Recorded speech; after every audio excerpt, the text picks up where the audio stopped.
Jovan, Buha! Buha! Yo, yo, I'm Jovan Buha, Lakers beat writer for The Athletic, and welcome to another postgame reaction show. Just got back from the couch, did not make it to crypto.com arena tonight. Similar to LeBron James and Austin Reeves, I was not available for the game. I was completely wiped coming off that road trip. Could barely get to the last couple of games in Miami and Atlanta, so decided to take a sort of rest game. What was not at the game, but was still watching from home, still taking notes, and still doing a post-game reaction show. I will be going a little bit shorter tonight. We'll be going about an hour, so we'll try to keep the 3 takeaways from tonight's show a little bit shorter, and then get into the Q&A a little bit earlier than normal to try and answer all of your questions. See you all starting to populate in the chat. What's up, everybody? So before we get started, I wanted to give a couple of quick shout outs. First, I want to thank all of the moderators. I thanked you all in the last in the last stream in the comment section, but I didn't get a chance to thank you during the stream. It just kind of slipped my mind. So I apologize, but I want to thank you all for regulating the chat and making sure there's no spamming going on.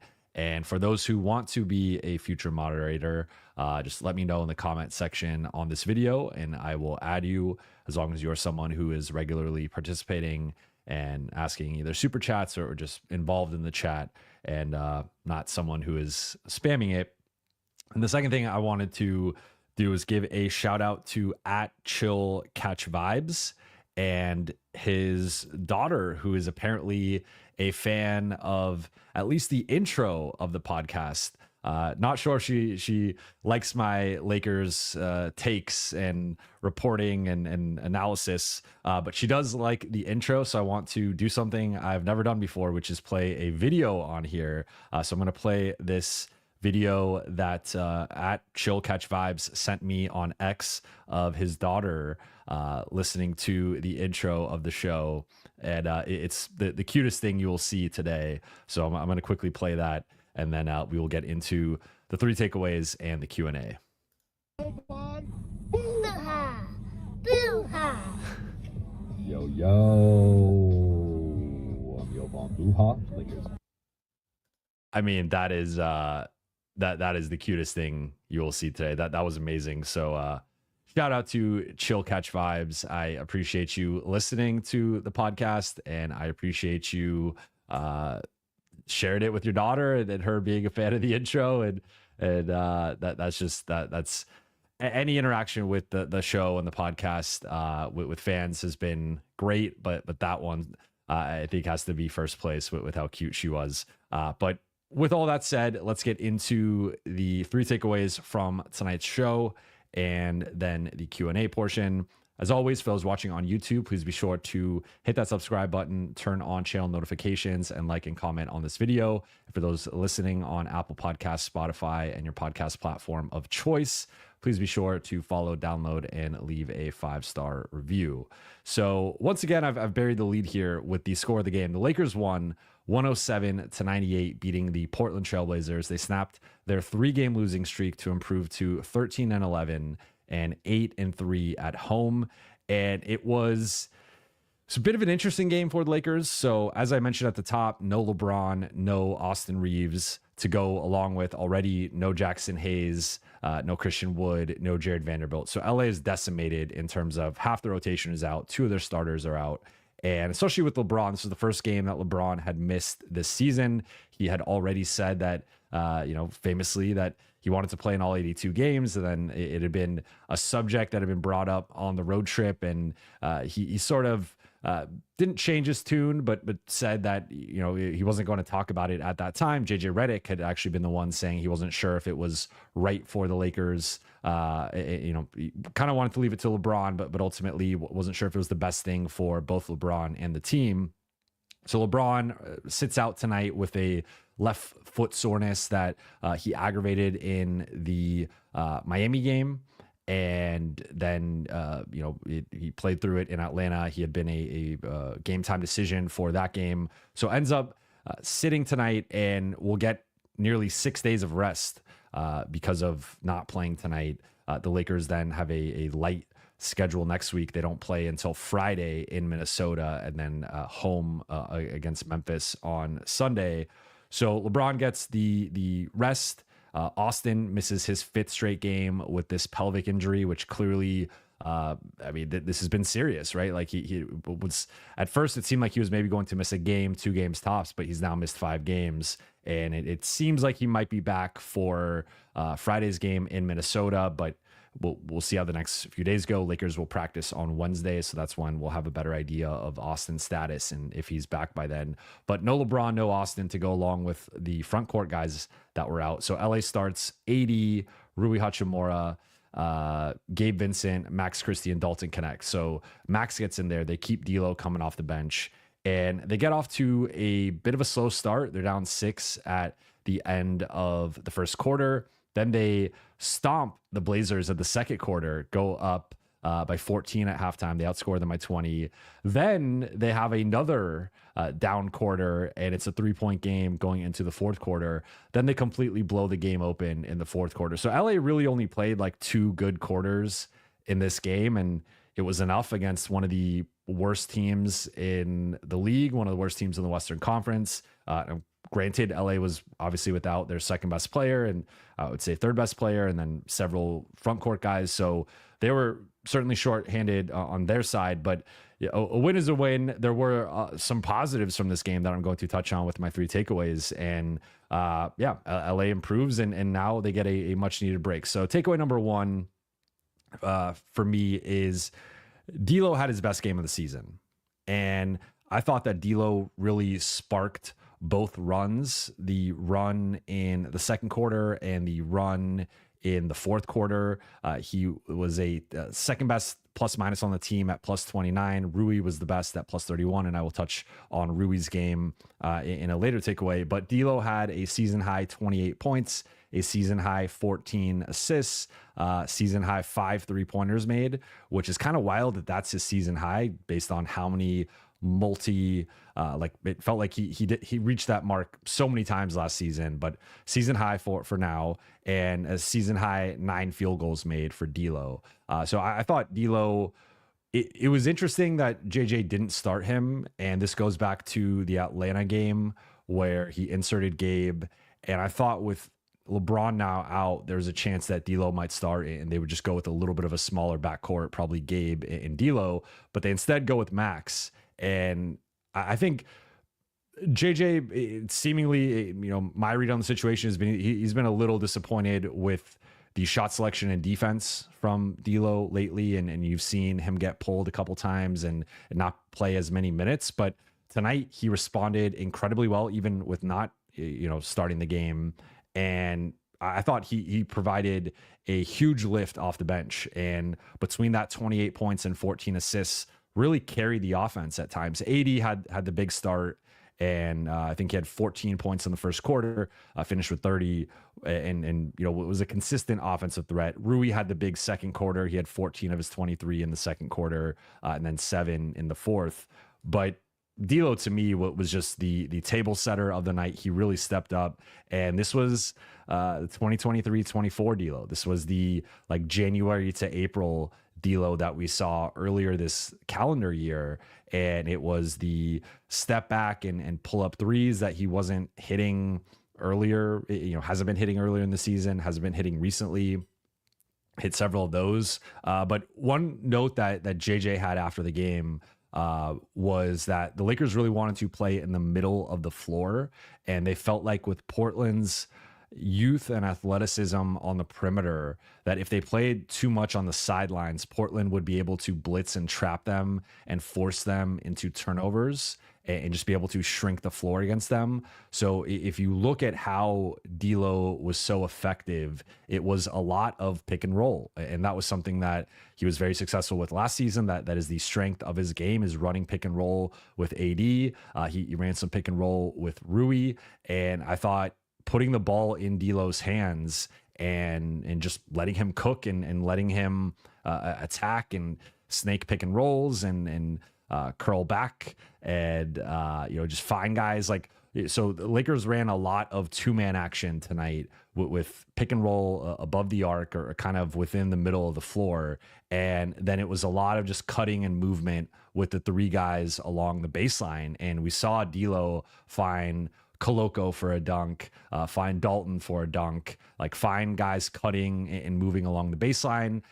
Then a guy in Cam Reddish, I thought, had a really good playmaking game. He was able to get baseline and create for guys, either spraying out to shooters or finding guys with dump off passes, hitting guys in transition. So I think Cam had 4 assists, which was his season high in assists, doubled his prior season high of 2. So I thought we've seen this before, right? Like the one difference when LeBron is out is the ball tends to move and there's a more egalitarian style of offense. And that's by no means a knock on LeBron. It's just without having that more ball dominant kind of heliocentric type figure. And again, he didn't start the season that way, but as things have progressed, he's played more point guard and gotten more back to the style of play that he typically plays. I think tonight you saw a bit more getting out in transition, a bit more ball movement, body movement. And certainly I think part of this was the opponent, right? Like the Portland is 23rd in defensive rating. They are 13th in the West. I would argue that they're probably the second worst team in the West outside of Utah. New Orleans is super banged up, so New Orleans is down there. But like when everyone's at full strength, I would say Portland is the worst or second worst team in the West. So that was an element for sure that if the Lakers are playing a better team tonight, I don't know that even with the same performances, they get a win, potentially not. I think that the defense had some improvements, but there was certainly some flaws with the defense and just getting attacked in transition, getting attacked off the dribble with the perimeter guys.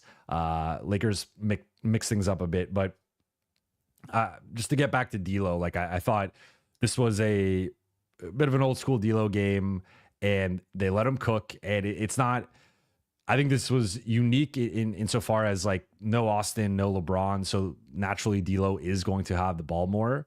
But I think what the Lakers can take from this moving forward is like trying to craft certain lineups in certain shifts of the game to get D'Lo going more. And we've seen that in spurts, but I think this is something they could do consistently. And maybe it is like an opponent-based thing because it feels like D'Lo has played a little bit worse more recently against some of the better teams that they played. But I think like this to me, like maybe this is a step forward for D'Lo after, he had kind of broken out of the early season slump. Then he's kind of gotten back into it. Maybe this is something that LA can use from a momentum perspective and really just kind of get him going as I think they're 6-man moving forward. But with the limitations with the rest of the supporting cast, they needed his playmaking, his shot creation, and I thought he did a great job, and they did a great job adapting the game plan to far more high pick and roll and just 2-man game with him and AD, him and Rui, etc. So I thought D'Lo had a masterful offensive performance tonight.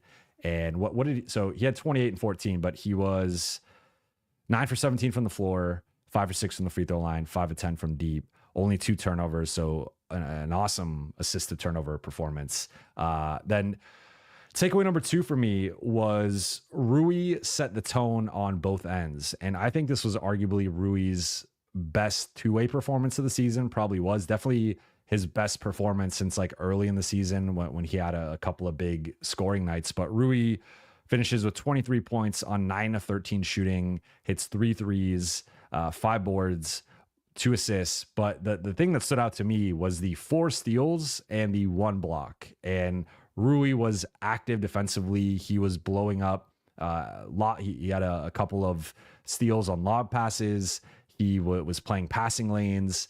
He had the 1 block on, I think it was Anthony Simons in transition. But Rui was like, he provided the initial spark in that second quarter, where it was a combination of him and D'Lo. But I thought Rui kind of provided it early, then D'Lo provided it later, and that 1-2 punch, in addition to AD obviously doing what AD does, to me, what carried this group tonight. Because if you look at the box score, AD has 30, D'Lo has 28, Rui has 23. No other Laker has more than 6. So really, no one else did anything offensively. Again, Cam had 4 assists. No one else had more than 2, and no one else made more than 3 shots. That was just Dalton at 3 for 9. So this was really an offensive performance carried by AD, D'Lo, and Rui. And for me, like, Rui had a hot shooting night, and he got out in transition, got some easy dunks, had some step in threes in transition where Portland just didn't guard him at the 3-point line. He was the trailer, and he just walked into some open threes. So that was partly how he hit a couple of those. But I thought the defense from Rui, with no LeBron, with LA having to play a bit smaller, it was primarily the 5 starters plus D'Lo, Christian Coloco, and Cam Reddish. And I thought Rui stepped up in a big way. And like the rebounding, of course, that there's typically more, like, you typically want to see more from him on the glass. And even tonight, I would say, like, Dalton was the one who stepped up more with 8. And Dalton has, I would say, been the more physical rebounder compared to Rui lately. And I think, as I've said before, those guys are probably in competition for the 5th starting spot once Austin is back. But I thought Rui just was awesome tonight, and plus 31, team best figure in terms of plus minus. And it really felt like he imposed his will in a way, from a physicality perspective, that we see it. Like, this is the best version of Rui. The best version of Rui is he's putting his head down, he's getting to the rim, he's hitting his open threes, and he's being active on the defensive end. He's switching on to guys, and he's a playmaker. And it would be nice to see this more consistently. And that's sort of the frustrating part with Rui, is that he shows flashes and has games like this, and then the next 3 games he'll have, he'll average like 8 points and 4 rebounds, overall. And it's just like he can kind of disappear at times. But on a night like tonight, it shows you the value of Rui, and why when he's on, he can be an X factor for this group, and really, I think, provides a level of physicality, athleticism, and just offensive juice, and just overall impact that none of the other front court guys outside of LeBron and AD, of course, can really get to. Like, Dalton does it in a different way. It's more the shooting, sometimes the cutting, and as I said, the rebounding's been better. But defensively, he's yet to flash anything kind of close to the impact that Rui had tonight, and just that the Rui can have. Like, I think Rui's post defense is better than any of Dalton's individual defensive skills. So I think the gap there is still. While Rui has had some rough defensive moments lately, I think in general, his defensive floor is much higher than Dalton because of the size, and overall, I think that the strength and like the ability to match up with bigs in a way that Dalton can't do that, but he also can't really hang on the perimeter. And then third takeaway for me, and quickly, I just want to say, like, I thought AD had a masterclass tonight defensively with 5 blocks, 2 steals. He altered another half dozen shots easily. And while LA was kind of struggling early offensively, AD was able to put out a lot of fires in a way that kept them in the game. Whereas if AD, I think, what was playing defense the way that he was maybe on the road trip, or the way he has for like the previous couple of weeks in general, outside of maybe the Atlanta game, I think LA would have probably been down double figures, like 10, 12, 15 points at the end of the first quarter, rather than just 6. But then third and final takeaway before we get into the Q&A is LA now gets a much needed break. So as I said at the top, LA's next game is Friday against Minnesota, and their schedule this week is going to be off Monday, get what you need day on Tuesday, practice Wednesday, travel to Minnesota on Thursday, and then shoot around is TBD. Then they play Minnesota Friday night, fly back to LA. We'll be off on Saturday, and then we'll play Memphis on Sunday with shoot around TBD as well. So this is a stretch here where, as I mentioned, they're going to be in LA for 6 days, including getting back late Friday. I mean, technically Saturday morning, but so Saturday, Sunday, Monday, Tuesday, Wednesday, and then they leave Thursday. So like 5.5, 6 days.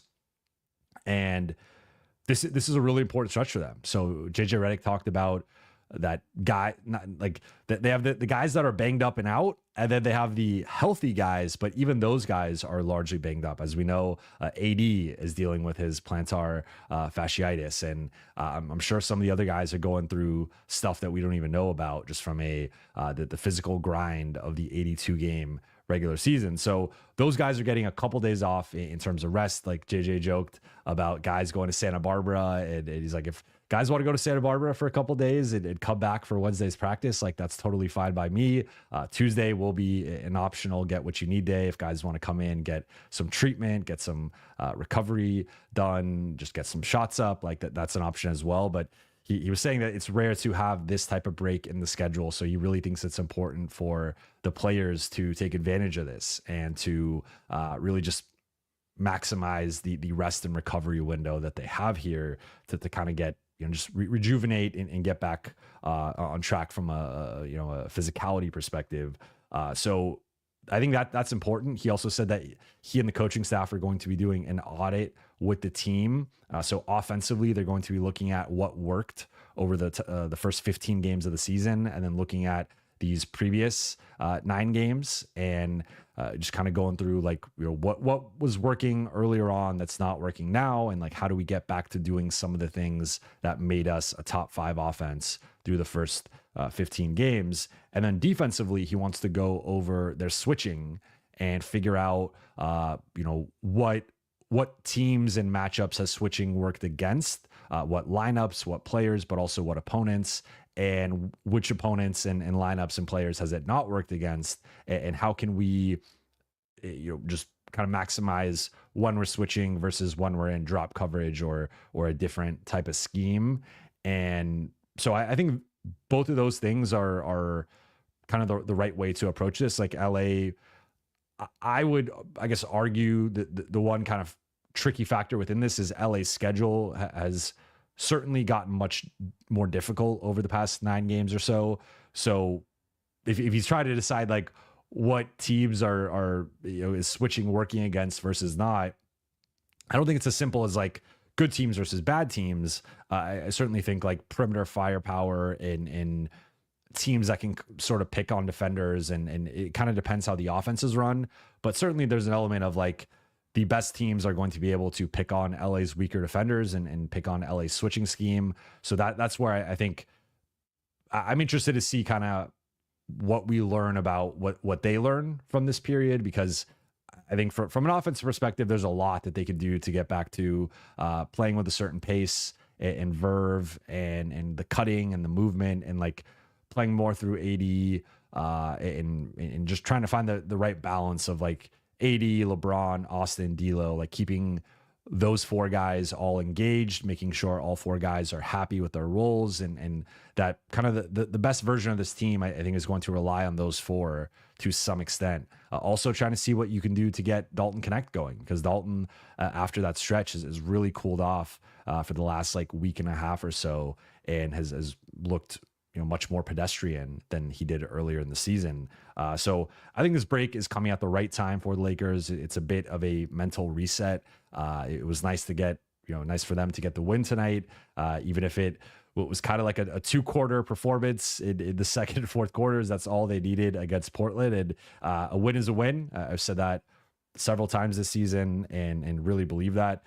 And then bonus 4th takeaway, which I will, I mentioned talking about different trade targets, and when the Lakers are playing a potential trade target and sort of my evaluation of them.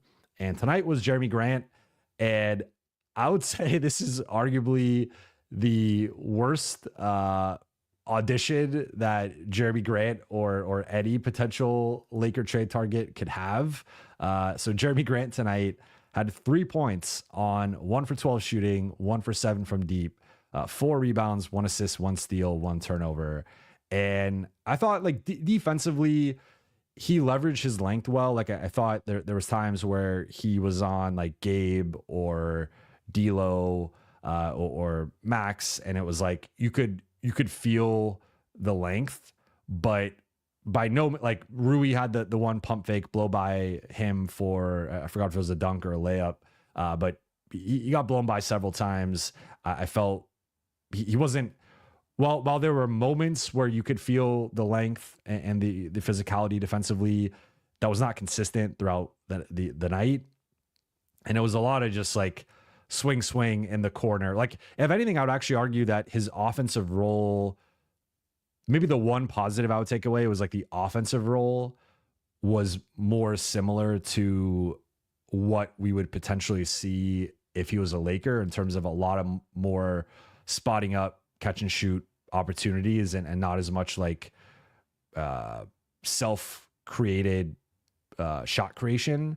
However, he had a time where he had like D'Lo in the post, and I think he got blocked, not by D'Lo, but it might have been by AD. Like I just didn't.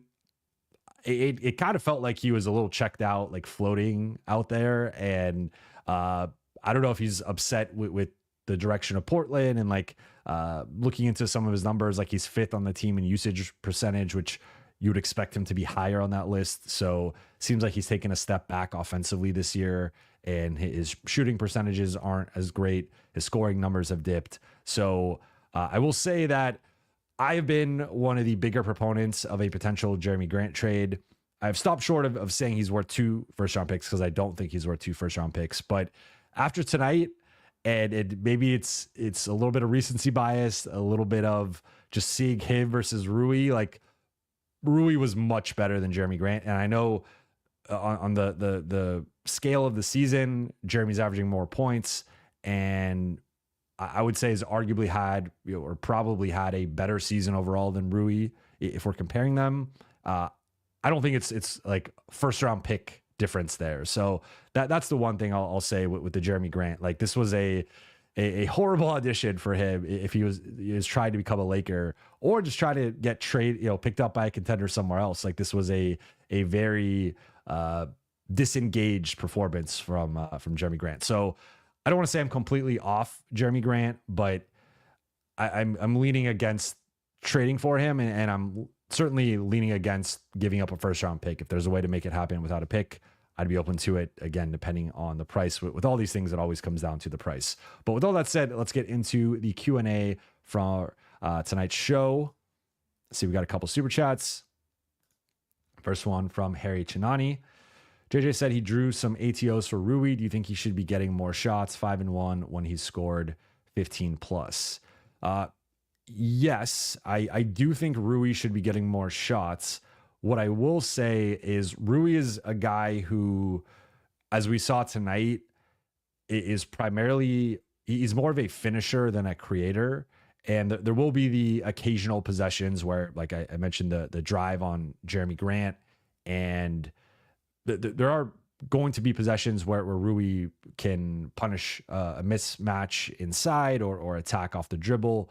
But for the most part, Rui is a guy who it's the kick out pass in the corner, it's the swing, it's getting out in transition, it's cleaning up on the offensive glass, it's those baseline cuts that he's really improved in, and I think become a real weapon for him. We haven't seen it as much as like the end of last season, or like even the second half of last season. But Rui is often, I almost view Rui as like a reflection.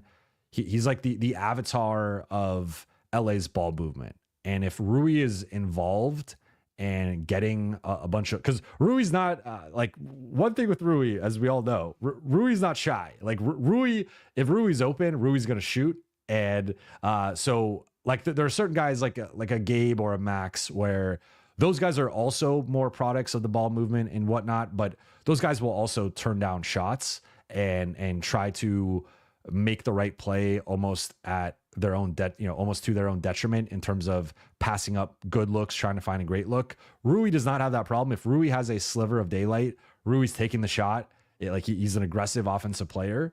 So I view Rui more as like a reflection of if LA is running their offense a certain way and the ball is moving, it's popping side to side, the players are moving and cutting and screening for one another.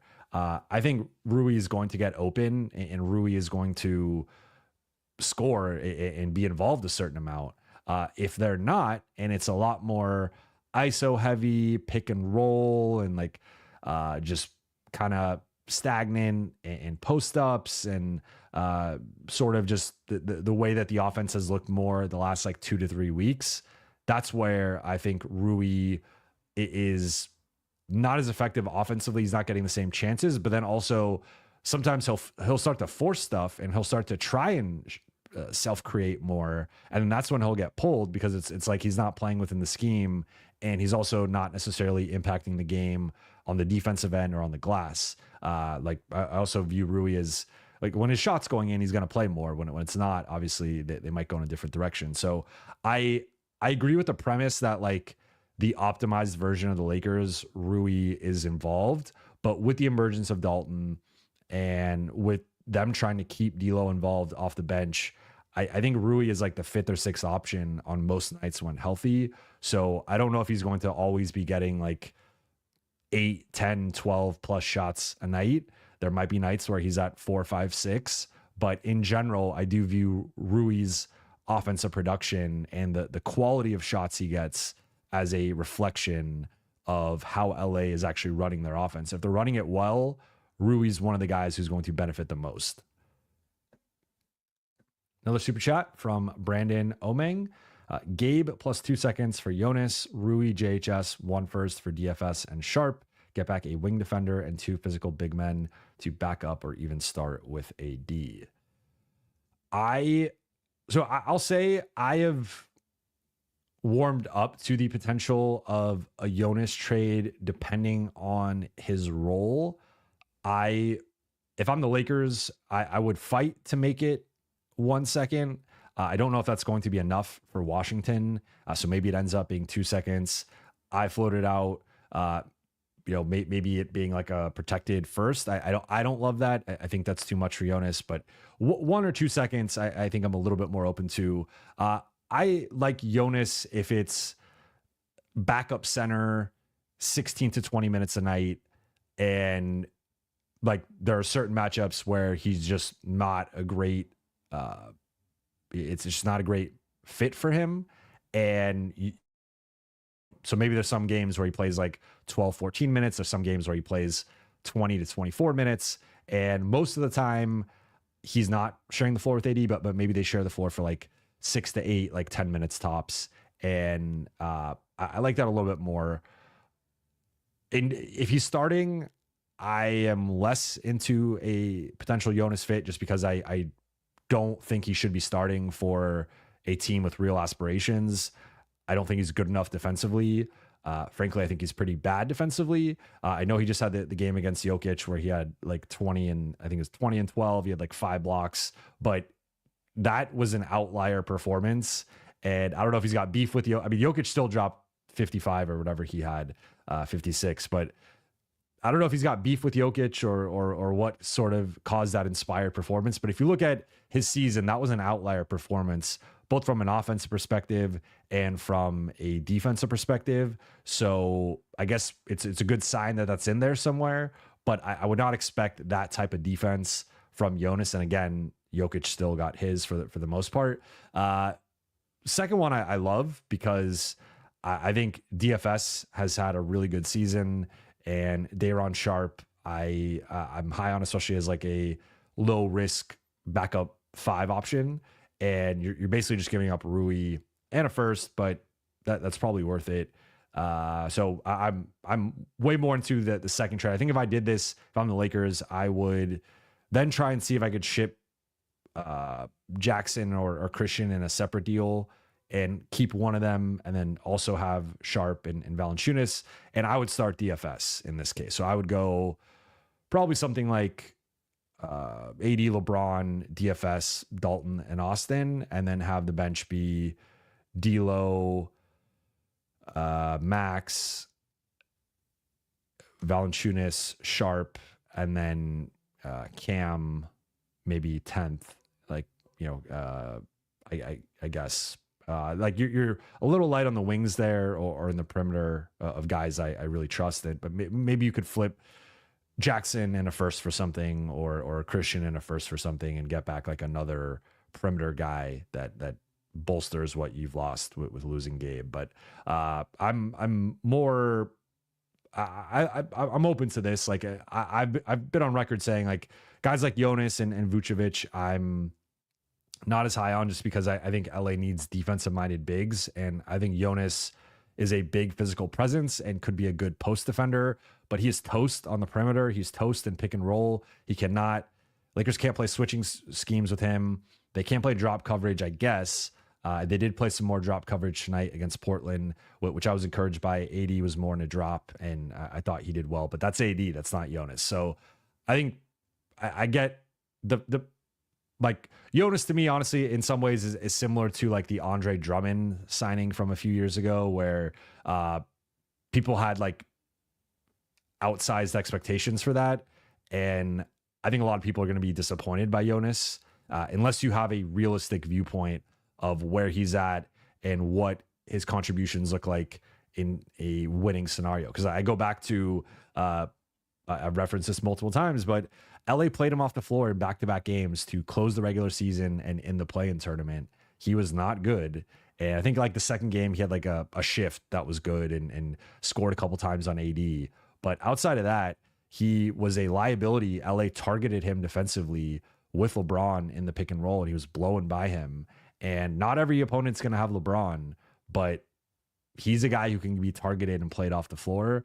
And LA having interest in him, and LeBron and AD being interested in him being a Laker, it's funny because it kind of reminds me of the Westbrook situation, because Westbrook, 6-8 months before he becomes a Laker, they're playing in the bubble, and the Lakers' defensive strategy is play off Russell Westbrook 10 to 12 feet, put a big man on him, and just ignore him. There's viral screenshots of how LA was guarding Russ and the disrespect and the way they ignored him. And 6 to 8 months later, LeBron and AD are on board with them trading for him. The Lakers are interested in trading for him, and it ends up being an utter disaster. Now, Valanciunas at 2 second-round picks, much lower cost, much lower risk. And I'm not saying it's going to be as bad as the Westbrook trade, but I feel like you don't want to solely base your moves off of like, well, this guy played well against us, so let's bring him in. But you also don't want to ignore like, we were able to target this guy. Like he's not a JaVale McGee, Dwight Howard, even Marc Gasol type big man that can fit next to AD defensively in a certain way. Like I think he's a bench 15 to 18, 20 minute tops type guy. And if they're bringing him in for that role, I'm more okay with it. I don't love it, but I'm more okay with it. If it's this guy's going to be starting and we're going back to a 2 big look and AD's a 4, LeBron's a 3, I personally think that's a mistake. And I don't think it's going to work against the elite teams in the league. Another super chat from Harry Chinani. LBJ should not play more than 30 minutes when he's back. Keep him fresh and spread the minutes more evenly for the rest so that they are involved in the game like D'Lo, Max, and Cam tonight. And quickly, I want to thank Harry and Brandon for the 2 previous super chats. I get where you're coming from. I don't know if, I think you have to think about what LeBron wants to, and I don't think LeBron, I mean, let's go back to opening night against Denver last year, and then the starting 5 Netflix documentary. And LeBron was clearly not for the minutes restriction. And I would argue that the Lakers mismanaged that minutes restriction. It was like they're playing the team that just swept them in the Western Conference Finals. It's ring night. It's national TV. They're one of 2 games happening. And then they decide to play LeBron 27, 28 minutes. They pull him at a critical juncture in the game. Denver goes on a run that seals the game. And then they put LeBron back in, and it's too late, and the Lakers lose. So I think the context there is a little bit different than like right now. obviously LeBron has had a couple of rough stretches.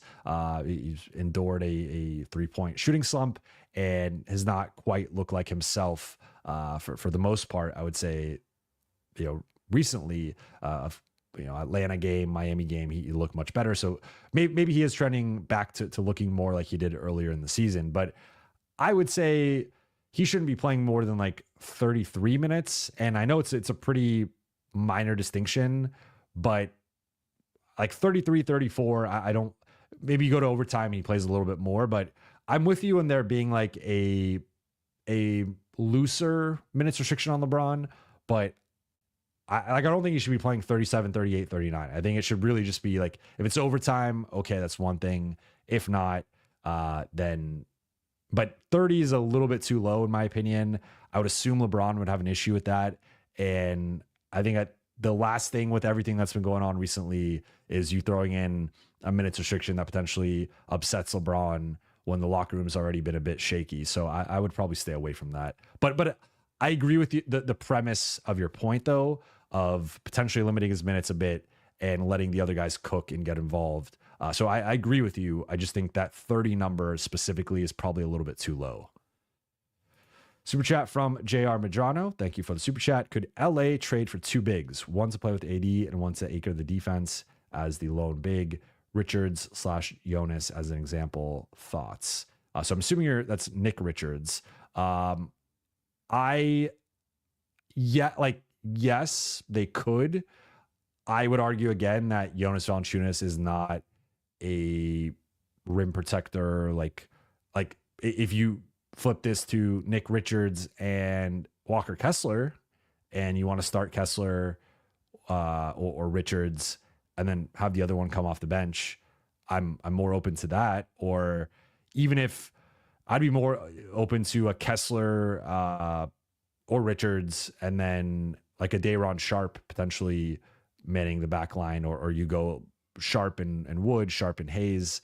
And maybe you could do the same thing with Jonas, but I just think Jonas's lateral mobility is exploitable. And granted, if it's in second unit lineups, it's a little bit trickier in terms of like targeting him, and there are probably what you could go to zone. Like there are different things you could do to kind of protect him, but I'm lower on Jonas Valanciunas' defensive potential.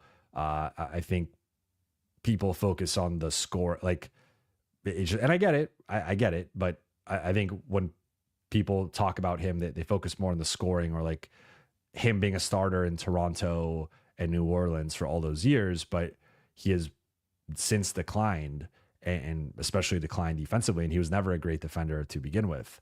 So I would have a little bit of concern of Jonas as the lone big, but if it's in a reduced bench role, I'm more open to it.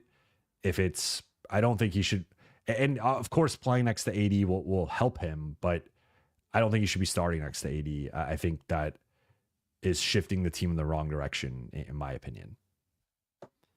Okay, let's get back into the chat.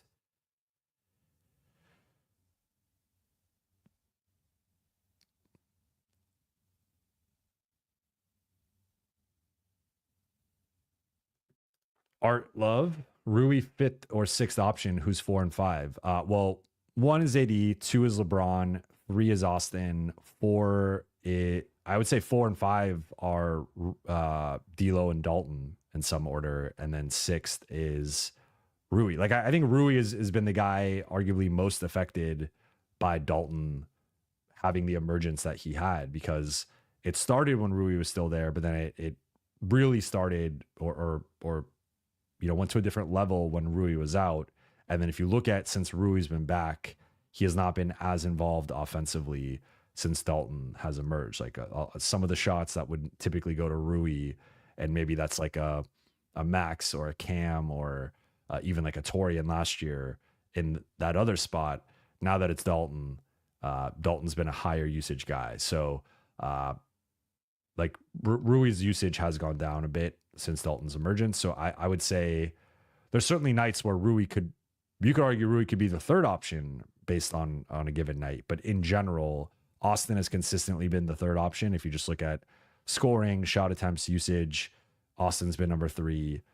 D'Lo has been a bit up and down with that, but on average kind of been number 4. And then it's been Rui versus Dalton for like 5th versus 6th.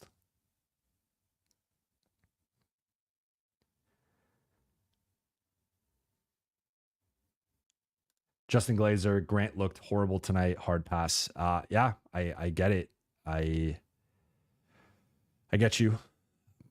It's hard. Like, look, I'm one thing that I've said countless times on this show before is that I try to have an open mind and try to be flexible with like my opinions. And I think this is probably, I'm actually going to pull it up. I'm going to bet that this was Jerami Grant's worst game of the season. And I think it's kind of funny that it happened against the Lakers, but let's, I'm going to pull up quickly games he's shot the worst. So his previous worst game from a shooting perspective was 3 for 14, which was 21%. Tonight was 1 for 12. So, and previous season low was 5 points in a 28-point blowout to Houston. So only played 27 minutes. So that seemed to be more circumstantial. So this was season low in points, season worst shooting performance. I don't think this is necessarily the standard we should expect or judge Jerami Grant on, but it's obviously not a great first impression for this season. Duran Hinika, controversial take. Draft picks are hella overrated. I would say that's semi-controversial, but I actually agree with you. I think it's also very context-based. Like I look at it, like I said it last stream, I think the Lakers are at a point right now where they have to decide, are they investing in LeBron and AD or not? Because the current version of this team is looking like a play-in team. At best, maybe a 6 seed if they get healthy and things start to trend in the right direction. But the Lakers are currently looking like a 6 to 9 seed, I would say. And if that is if you're going to just kind of accept that and go into the postseason with like, let's see if we could get a good draw in the first round, I think that's the wrong mentality. And you're setting yourself up to either potentially losing the play-in or losing round 1. So I think they need to make at least 1 trade, if not 2. And that is almost certainly going to require picks, the first round picks, if it's a trade of consequence. Now, you could flip Gabe Vincent for Jonas Valanciunas, and maybe it only costs you 1 or 2 second round picks, but I don't think that makes up the gap between the Lakers and the top teams in the conference or the top teams in the league. And maybe there is no trade. I've talked about that as well. Of that like I don't think there's a trade that puts the Lakers on the same level as Boston, OKC, Cleveland. I don't see any of the realistic trade targets, even getting a couple of them, even if they get Walker Kessler and Dorian Finney-Smith, Walker Kessler, Cam Johnson, Walker Kessler, Bruce Brown, but whatever combination you want to throw together, I don't think that puts them on the Boston, OKC, Cleveland level. But I think the goal is to get into like the 4 to 6, if we're ranking all the teams in the league, like the 4 to 6 level. If you could get to that level and have a puncher's chance to maybe one of those teams goes through a slump or has an injury or they have a tough bracket or path to the conference finals and they lose or get banged up or whatever, like you want a shot. And I don't think the Lakers currently have much of a shot with this group, even if healthy, based on what we've seen so far. And I think that they need to make a move if they want to go for it. If they don't, then don't go for it. But that I think that opens up the conversation of, if you're not going for it, what's the point of having LeBron and AD? Because LeBron's only going to play another 1.5 years, 2.5 years at most likely. And then AD, you're kind of just wasting his prime. And now if you are looking for that like next phase of the Lakers post LeBron, AD is going to be 32, 33, 34, and you're only going to have so many more years with him as like an all NBA, all-star caliber guy. So it's kind of like, to me, make or break time. Like we're starting to get to that point of the Lakers either need to commit to this group and trying to contend this year and next year and spend the picks, use the picks, or don't. But then they're probably going to be a first round and out team the next couple of years. And at that point, it's sort of like if LeBron and AD are cool with it and they just want to be Lakers and they want to finish their careers out in LA and like they're fine with that, then that's okay. But if not, and those guys are frustrated and they want to compete for titles, then I think that opens up the door of like it is the best move to maybe try and rebuild, right? And tear it down, trade those guys, get picks, get young guys, and then start to build out. I mean, you could, I guess, maybe split the difference and trade LeBron, keep AD, and then try and get enough assets to go get another star at 2-3 years from now. But at that point, you also have a much older AD. So I think the Lakers are in this kind of weird spot where they're not quite good enough and they need to pick a direction. And I think just staying with the status quo, they can do it, but I don't think it's going to lead to the results that they want, that their best players want, that the fans want. I think that they got to commit, and I think they got to make a bold decision in either direction because, again, right now it's just it's not working in my opinion.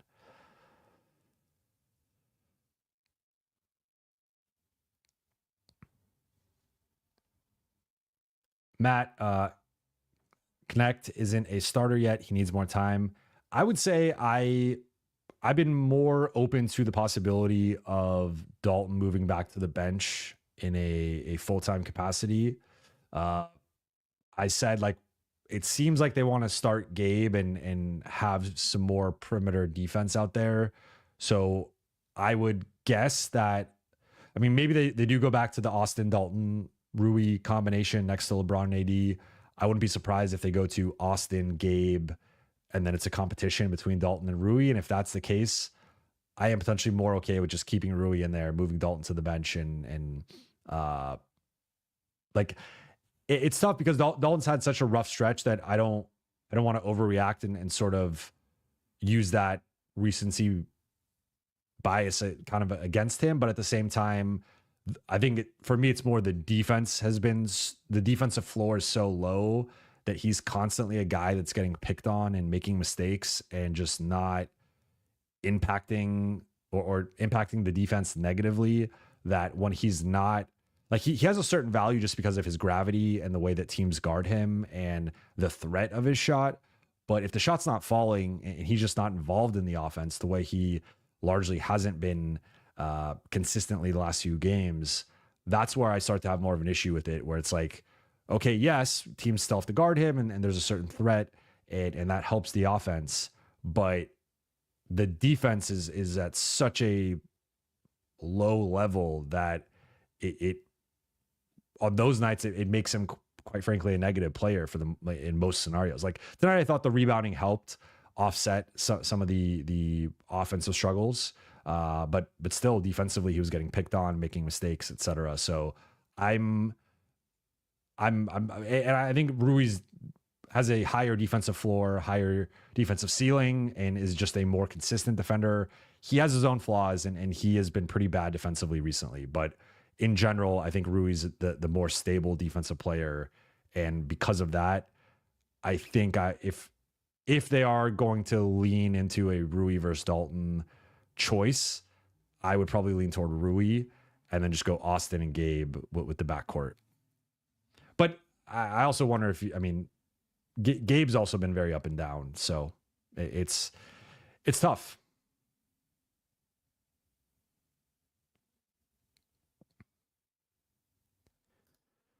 Super chat from DJ Mister Jovan Buha. I love that. But do you think this mini break helps the Lakers before they play the Timberwolves?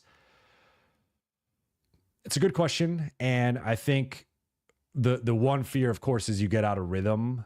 But I think this is a group that, like JJ said, it was basically a 2-week road trip. And I think you could argue that, where if you look at they play at Phoenix, at San Antonio, back-to-back, come back for Thanksgiving, play OKC after Thanksgiving, then go back on the road for 4 games, Utah, Minnesota, Miami, Atlanta, then come back to LA for a game and then have a break. So technically, like, LA, playing in LA twice is a home game, but based on like the travel schedule and just the schedule of the season, it's almost like they've they haven't had any rhythm at home in terms of like a home stand or multiple home games. So I guess I say that to say that I think having a bit of a break is important for this group, and the mental aspect of it, as well as the physical aspect, as well as guys being able to recover. And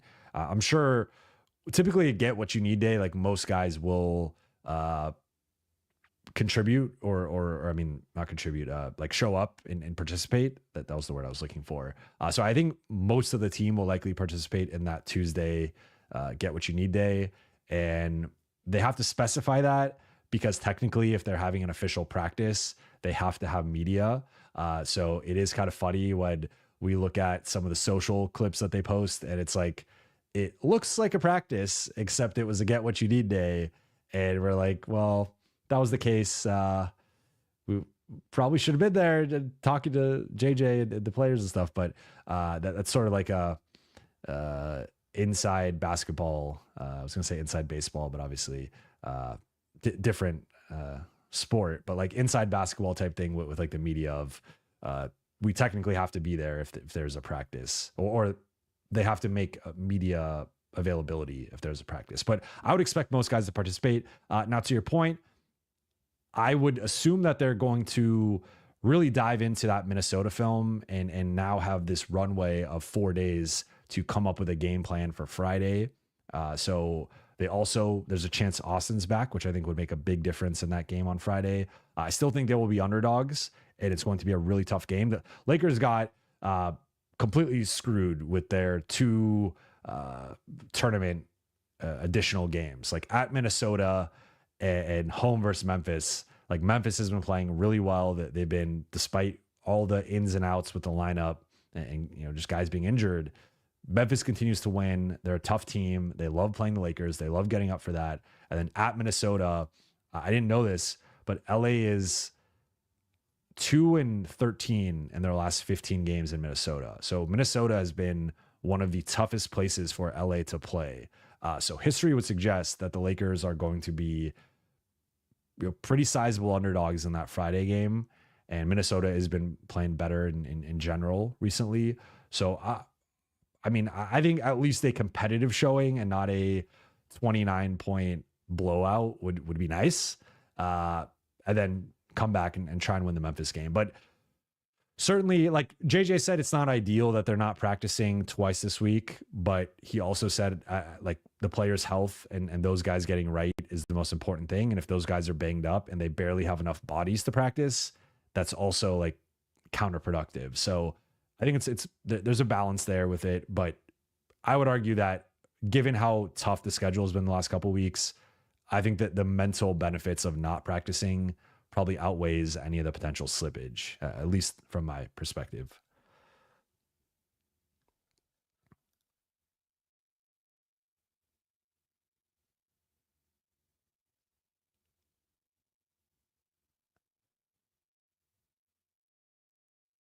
Curious what you mean by this, Duran, Hinneka, Jovan. That's an excuse, Ma. What am I making an excuse for? For not, I mean, if you're talking about not practicing, I hear you, but I think, like, especially, I mean, if part of this break is to get LeBron rest and to get AD rest, because really the only way for AD's foot to get better is to rest. Austin is banged up with the pelvic injury. You also have Jackson, who's going to be out. Christian's going to be out. Vando's going to be out. That's already 6 guys who potentially cannot practice. And 3 of those guys are your 3 best players, 3 starters. Like, I mean, that's where I think that the kind of semantics with it is like a get what you need day can sort of be a practice. It's just maybe not the full team, or again, they don't have to have a media availability. So they're going to be doing work on Tuesday. Like Monday being a rest, coming off of a road trip, having another game, then rest. Like Monday makes sense. Typically, they typically practice before going out on the road. So them also not practicing on Thursday, I find interesting, because I think it'd be one thing to do like no Monday, no Tuesday, practice Wednesday, practice Thursday, then fly out. But they're trying to leave earlier on Thursday and fly out earlier. So That's okay. So you're talking about the practicing. I mean, I hear you. I don't. I think it's not ideal, but I also think if they're banged up, like, that's what we'll see. We'll see how they come out on Friday. Thank you, Jay. So Jay says 374 watching, only 14 likes. If you guys can like this video, get those likes up, I would appreciate it. And yeah, thank you, Jay.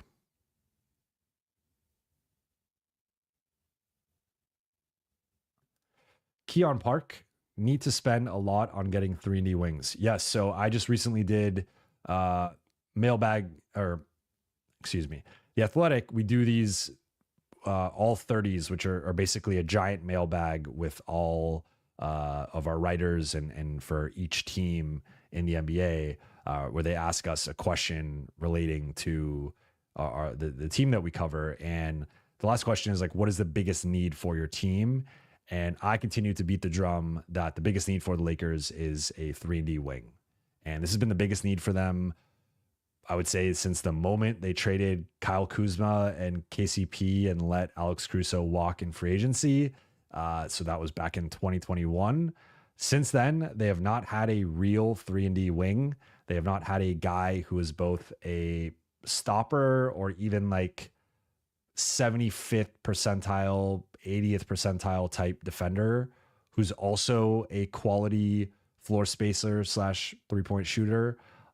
And they really need that guy. And I think that's the ideal complement to LeBron and AD in the front court, is a big wing who can take on either those wing assignments or even bang with a Julius Randle or whoever's like the imposing four that you ideally don't want LeBron to defend. But then also on the other end, get hot and hit. Like, I think Rui shot the ball much better, especially as a Laker. And I think Rui gets pretty close on the offensive end to like what they need. And he could even do more. Like, he's overqualified for just a spot up catch and shoot role. But defensively, clearly is, I would say on most nights, an average to below average defender.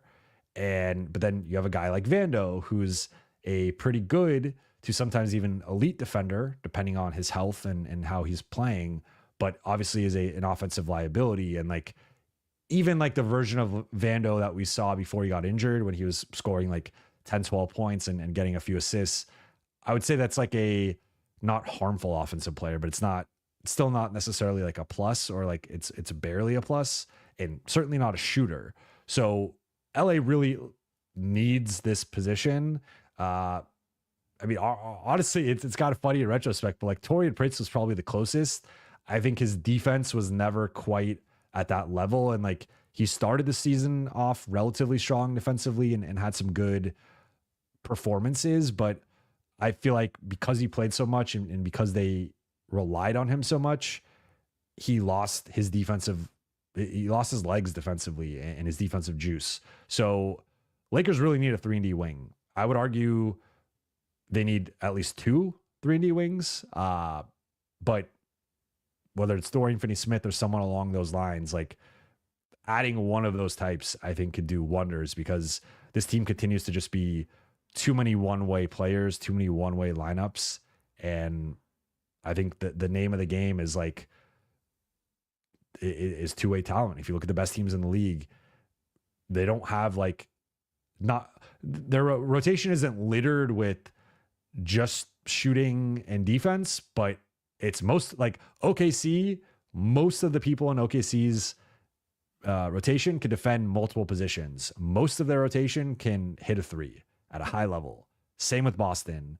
Honestly, same with Cleveland. Their defensive personnel is a little bit worse overall, although obviously they got Mobley and Allen, whatever. So I would say for the Lakers, like trying to restructure this roster into being more of a two-way roster would be my goal. And I think it starts, the biggest need is a wing stopper who can hit threes, because they currently do not have that. Honestly, like Cam might be the closest, and like he is still a pretty low volume shooter. Gonna go 5 more minutes, and then I am going to wrap. But as to preface that, I will be having 2 Buha's Block episodes this week, and I will be probably going live on Wednesday. I'll probably do Tuesday episode, Wednesday live, Thursday episode. So I will have a lot of content this week. So hope you will forgive a bit of a shorter post-game show. Chris Hernandez, when do teams usually start trading?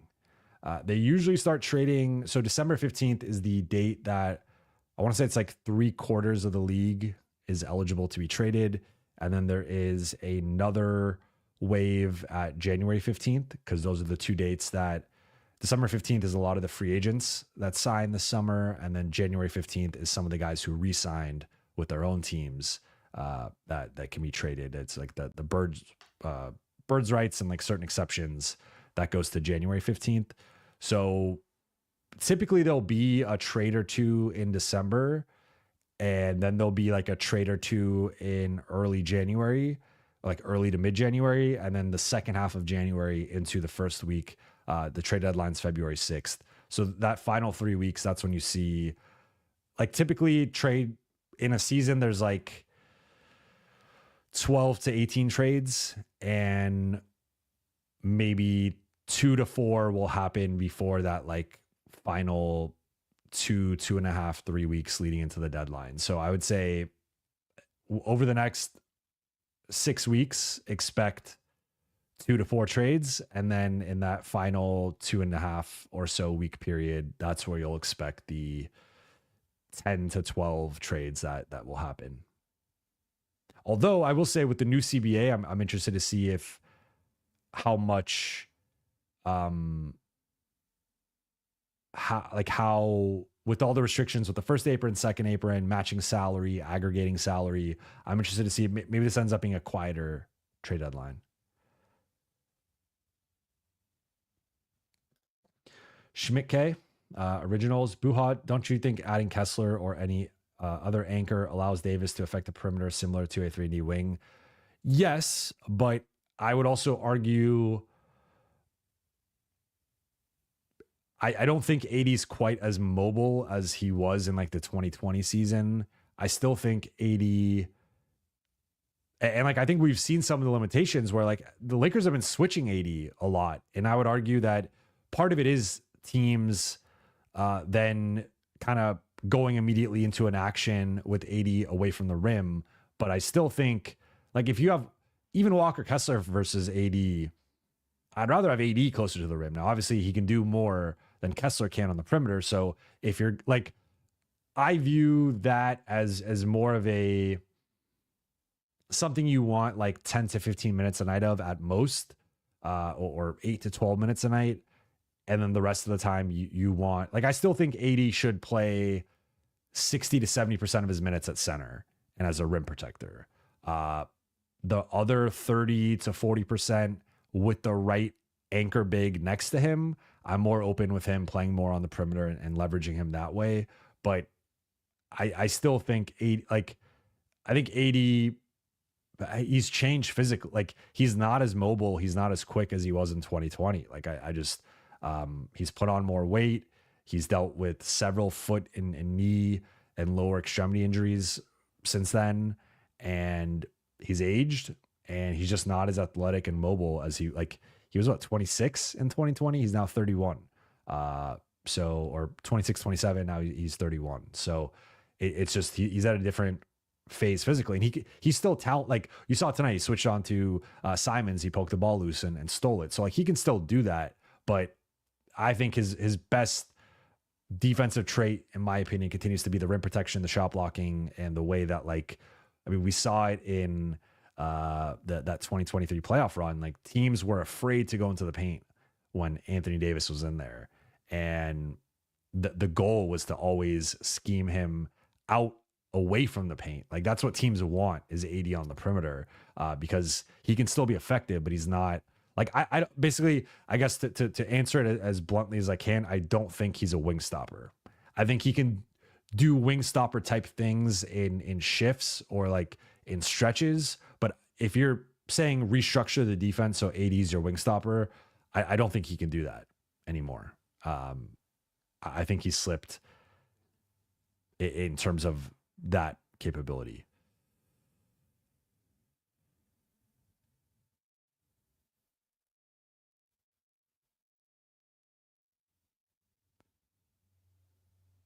Okay. Going about 2 more minutes, so I'll answer a few more. Oh, okay. Super chat from Eeg. Missed earlier super chat. All good though. Sorry. I'm checking now. Oh, okay. I see. Well, I'll answer both. So first one from Eeg. Thank you for the 2 super chats. Finding Jack's upgrade shouldn't be prioritized over talented wing/guard update.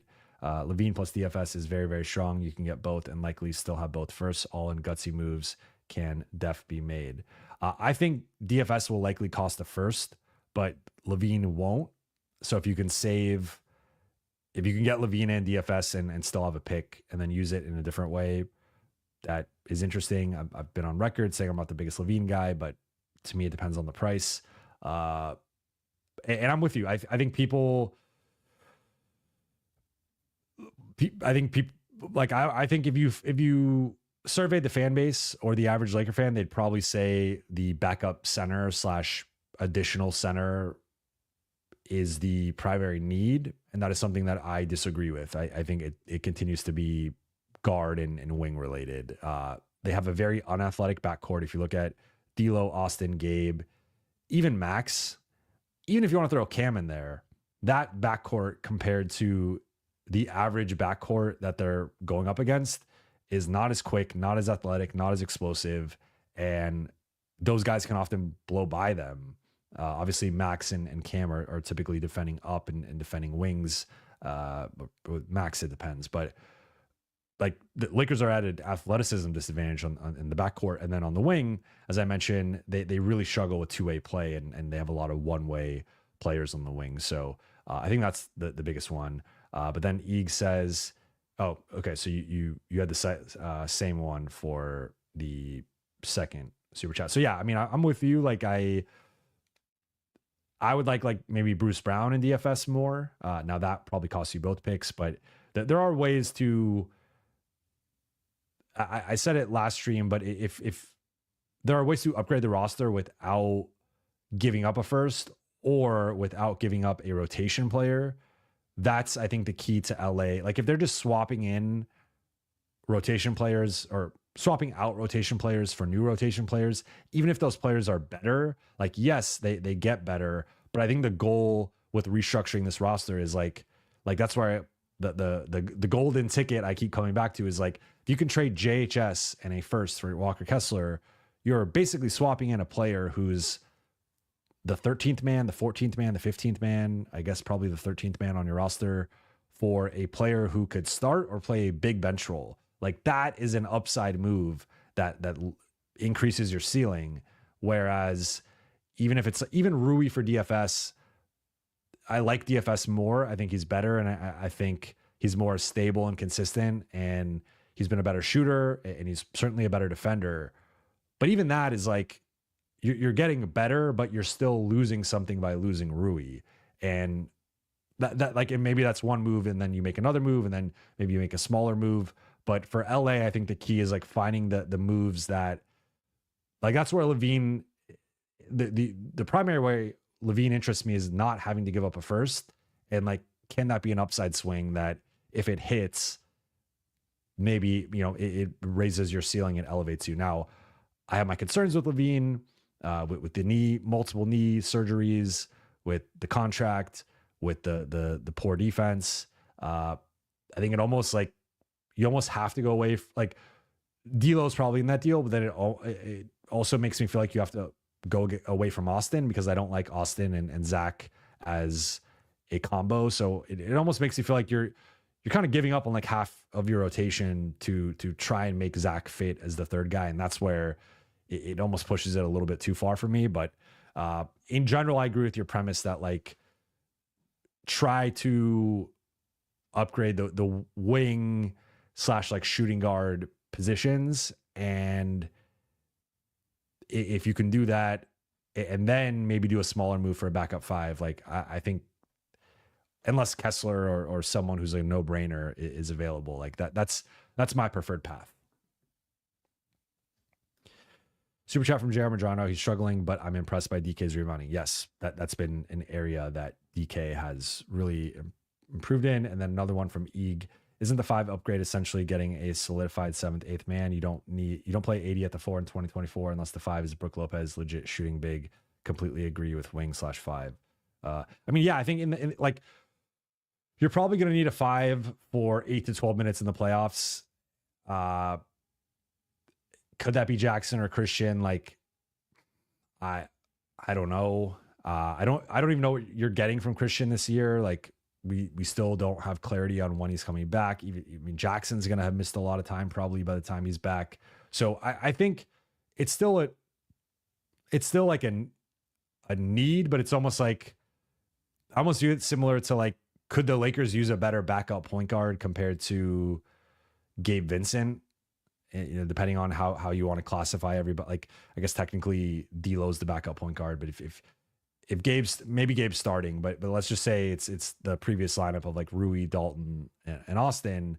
If Gabe's like your backup shooting guard, or whatever, positions don't matter as much in, I think, the backcourt. But whether it's D'Lo or Gabe as the backup point guard and one of the shooting guard, like you could use a better upgrade over Gabe, but I think there's other bigger needs. Like I think you need to upgrade that starting small forward spot and then preferably like another wing off the bench. So yeah, I think it's wing over big all day. That's to me the consistent deficit on this roster has been they get blown by on the perimeter.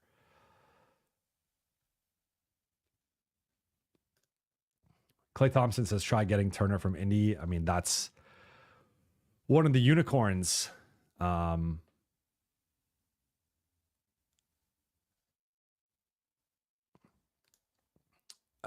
Lakers in 7. I know you're talking about Max and the athleticism disadvantage backcourt thing, but man, Max is pretty quick and jump pretty. Yeah, it's not even like ragging on Max. It's just like in general. I'm talking about like I mean look at tonight, right? Like Shaedon Sharpe can jump out of the building and is really quick and explosive. Anthony Simons had that one play where he beat like 3 Lakers in a straight line, just, you know, dribbling the ball and accelerating. Scoot had a rough, Scoot looks rough, but he at least has the physical tools. Can't quite apply them yet. And even like Kamara, I guess is more of a 3 than a 2, but like he's, you know, has good physicality and physical tools. So I just think look like the Lakers are, I mean, I like the Cleveland game, right? Like Garland and Mitchell shredded the Lakers and they just could not stay in front of them. And that's like constantly an issue with them going back several years now of they cannot guard quick guards. And a 3-and-D wing obviously is more of a wing scorer thing, but I think you run into the same stuff with the Jason Tatums, the Kevin Durant's, the like Luka's kind of a hybrid there, but you get my point of like, I think they kind of need both, but I think a 3-and-D wing is probably the bigger need. You can get by with Gabe and Max and Cam in the backcourt. I think like if two of those 3 guys, you could probably get by fine. They don't have the guys I think who can guard up as well, and it puts too much on LeBron and Rui and Vando when he comes back, but we don't know when he's coming back. We don't know what his restrictions are going to be, and like there's also an offensive concern with Vando. So I think a 2-way wing that can sort of quell some of those rotational issues would be big. Okay, I'm gonna get out of here on this one from Henry Cullen because I think it's an interesting one. Is it fair to say the team has met expectations so far at about a 55% win percentage? I would say yes.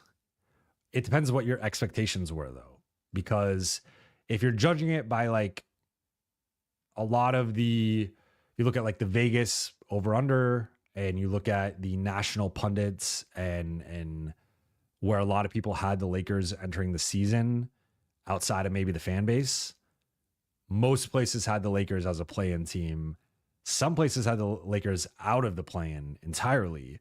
So by that, with those expectations, I would say yes, being above 500, being a play-in team. I don't even know right now. Are they, I think they're the 9 seed. I haven't looked. Okay, they're back to the 8 seed. So they were the 10 seed entering tonight. With the win, they passed the Timberwolves, they passed the Suns. So Lakers are currently in the 8th seed, tied with Denver in terms of the win-loss column, but Denver is a percentage point ahead or 3 because of their 12-10 versus 13-11. So from that perspective, I would say, I guess by national expectations, the Lakers have overachieved. I would argue, you guys know, for those who've been following me dating back to the summer and entering the season and throughout the beginning of the season, I've been very high on the Lakers. I have said I could see them being like a 4 or 5 seed. I've said I think they could win a round or maybe even 2, depending on the bracket. That confidence and optimism has certainly decreased. I am a bit more concerned with, I think the flaws of this team have probably been a little bit worse than I was expecting, and the strengths haven't been as strong. Like I thought almost no matter what, the offense was always going to be good and something that they could rely on. And the last 2 weeks, it's been a bottom 10 offense. And you could have a bad game, a bad couple games, even maybe a bad like 4 or 5 games. But when you have a bad 10 to 12 games offensively, that's a little bit more alarming for me. And I didn't think the Lakers would have that type of stretch this season.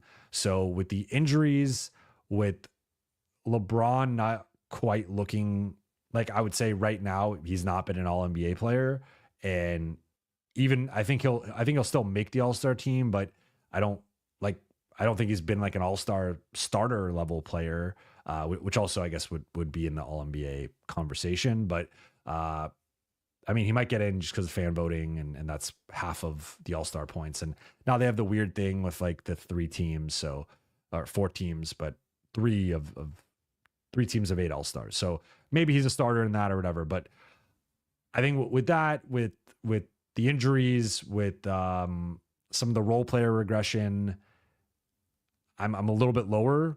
And by that, I guess I would say for me, I thought the Lakers would have a better record at this point. I think looking at their schedule, I thought they'd be 14-10 or 15-9. I think they've underachieved by a game or 2. Now that's not much, but I think the Lakers are to me on paper are better than their record. And certainly better than, I mean, if we pull it up, Lakers are minus 3.7 point differential, which is the 4th worst in the conference. And worse, like Minnesota has 1 fewer win than the Lakers, but they have a plus 3.5 point differential. So Minnesota is 7 points a game better than the Lakers on average, despite basically having the same record. Phoenix, who also has 1 fewer win, has a minus 0.9 point differential. So they're almost 3 full points better than the Lakers. So like from a point and that's been skewed by some of the blowouts, but like they've also been blown out multiple times this season. And that is the way that a game can kind of snowball and get away from them is a bit concerning.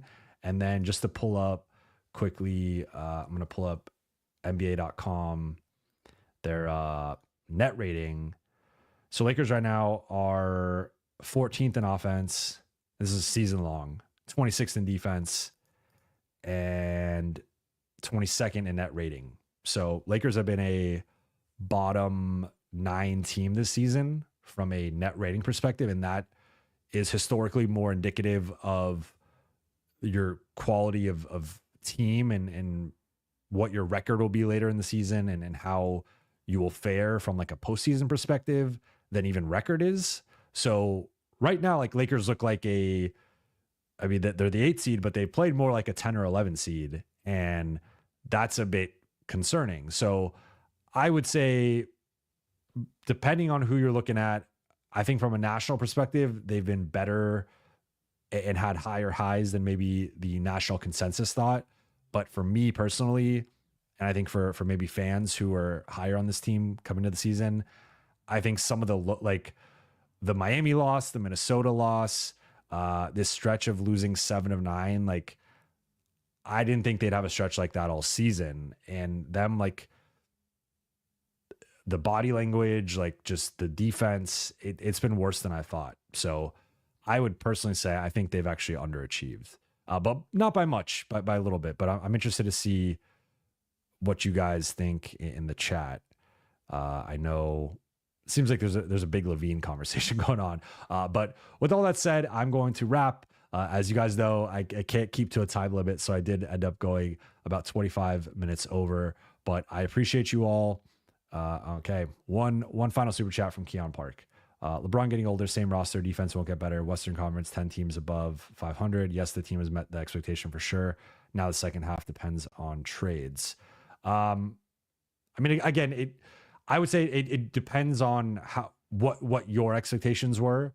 I thought the team we saw for the first 14, 15 games when they're, I guess 14, when they're 10-4, top 5 offense, still bottom 10 defense, but like that team, and even then their point differential and that rating weren't great.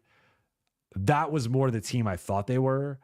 The team we've seen the last 10 games, that's more in line with what you're talking about. And that team, I guess I didn't think they were that team. So, I mean, maybe they've met expectations. I think it depends on how you look at it. For me, I guess I can only speak to they have not met my expectations. I'll leave it, like I'll say that. If you had different expectations, then I can't say that that's right or wrong. But for me personally, I thought they'd have a better record. But okay, I see, and yes, as I see here, Schmidt K, the mods are making the chat better. I agree. So a big thank you all again for the mods. And I want to give a special shout out to, well, I know Dark Galaxy has been very active. Charlie has been very active. So I'm scrolling through. Those are the 2 names I'm consistently seeing from the mod side. So want to give you both a shout out. Much appreciated. And again, if anyone wants to be a mod moving forward, comment on this video and I will add you to the list of mods. But thank you all so much for watching and listening. That'll do it for tonight's show. For those watching on YouTube, please be sure to hit that subscribe button, turn on channel notifications so you don't miss a future live or a future episode of Buha's Block. And please like and comment on this video. As Jay said earlier, we had 300 something people watching and only 14 likes. So let's get those like numbers up. And for those listening on Spotify, Apple Podcasts, or your podcast platform of choice, please be sure to follow, download, and leave a 5-star review. I'll be back on Tuesday with a new episode. I will be posting a community note for mailbag questions. So if you guys want, you can comment on this video asking me a mailbag question, but I also will be doing an official community note and drawing from there. So be on the lookout for that. But that will do it. Thank you all so much again for watching and listening. Shout out to the mods and shout out to @ChillCatchVibes and your daughter. She is very cute and I appreciate her listening. I appreciate the support and I will talk to you all on Tuesday.